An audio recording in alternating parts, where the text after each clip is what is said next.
بمیرم بابامو دیده؟ کی پای حرفاش نشسته؟ کی میدونه دلش از این دنیا چقدر خونه؟ یه بابای غمگین، یه بابای خسته.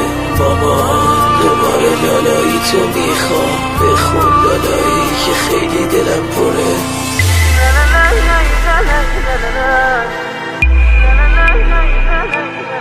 دوباره الوای سر خاک و قرآن پیرمرد، دوباره غروب جمعه، دوباره این خاکستر، دوباره سنگ تو رو با گلاب میشورن، دوباره بچه هایی که از بابایی دورن. توی جمع بودیم تا اسم تو اومد، به خدا قسم که سست شد پام زود. همیشه اگه جایی کم میآوردم تیکه کلامم بود، اگه بابام بود، اگه بابام بود، الان کمرم نمیشکست، پشت و پناهم بود. اگه بابام بود، تو جوونی پیر نمیشدم، اگرچه خیلی زود. اگه بابام بود، این جمله شده دعای شب و روزم. ای کاش بابام بود که میده چجوری دارم مثل شم میسوزم.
سنگ شکستم، کمرم خم شد وقتی چشماتو میبستم. بعد تو نه کسی به یادگاریات دستم، کار یه اهل بیت همه شده حسرت. خط شناسنامه باته، تو به مرام دکترای قاطع. ای بابا مجنون کشته یه لیلا شد. بابا میره، مامان دلش میگیره، یه پسر 30 ساله توی قبرستون میمیره. هر روز بی تو واسه من یه سال محرمه، خنده های علکی موندم این که از غمه.